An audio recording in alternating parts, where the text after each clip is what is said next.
Assalamualaikum warahmatullahi wabarakatuh. Alhamdulillahi rabbil alamin. Wassalatu wassalamu ala asrafil anbiya'i wal mursalin wa ala alihi wa sahbihi ajma'in. Amma ba'd. Bersyukur kita kepada Allah Subhanahu wa taala yang mana kita masih diberikan kenikmatan serta hidayah. Kemudian salat beserta salam marilah kita hadiahkan kepada junjungan alam, yakninya Nabi besar Muhammad sallallahu alaihi wasallam. Baiklah, saya akan memberikan tema pidato yang berjudul Kembalilah meski dosa setinggi langit, hakikat pendosa yang gemar bertaubat. Di zaman yang penuh fitnah ini, manusia tidak luput dari kesalahan. Seringkali setan membisikkan kepada kita, dosamu terlalu banyak. Bahkan kita terlalu tipu daya dari setan yang membisikkan kita agar kita terjerumus selalu dalam kemaksiatan. Allah tidak akan mengampunimu.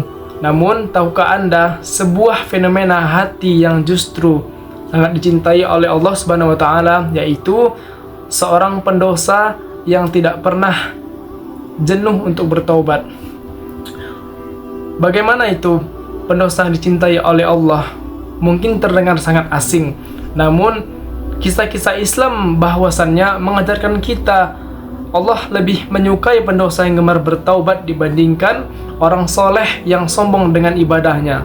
Dalam Quran surah Az-Zumar ayat 53 menjelaskan, yaitu yang berbunyi Bismillahirrahmanirrahim, Qul ya ibadiyalladzina asrafu ala anfusihim la taqnatu mir rahmatillah innallaha yaghfirudz dzunuba jami'a innahu huwal ghafurur rahim.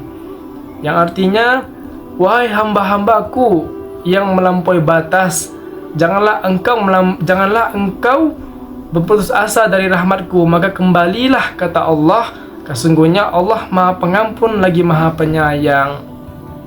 Bagaimana jika setelah bertobat saya terjerumus lagi? Apakah taubatnya diterima? Tentu saja diterima.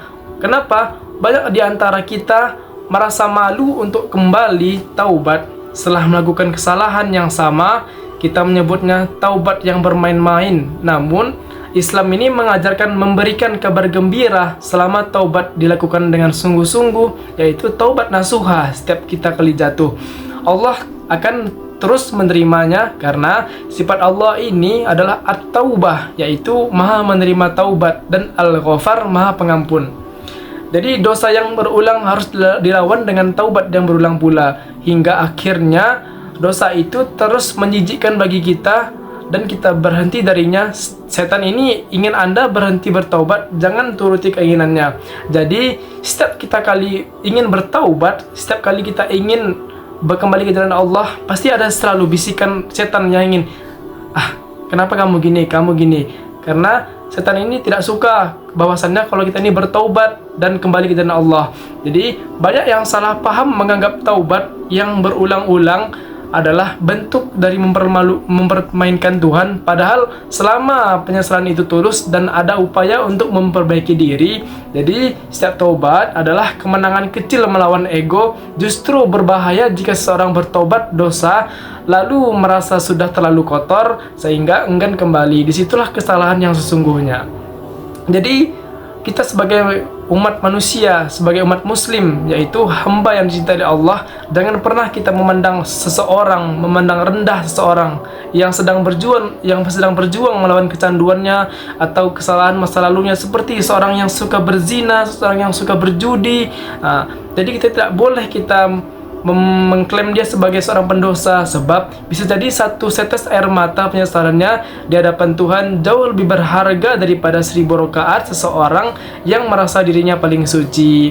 Karena pada akhirnya surga itu bukan hanya milik mereka yang tidak pernah salah, tetapi juga tempat bagi mereka yang tidak pernah lelah meminta maaf.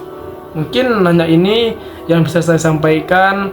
Insyaallah mudah-mudahan kita selalu dalam lindungan Allah dan selalu tidak pernah sekali kita berbuat maksiat, karena setiap kita berbuat maksiat bahwasannya malaikat itu selalu melihat kita di mana-mana pun. Terima kasih. Assalamualaikum warahmatullahi wabarakatuh.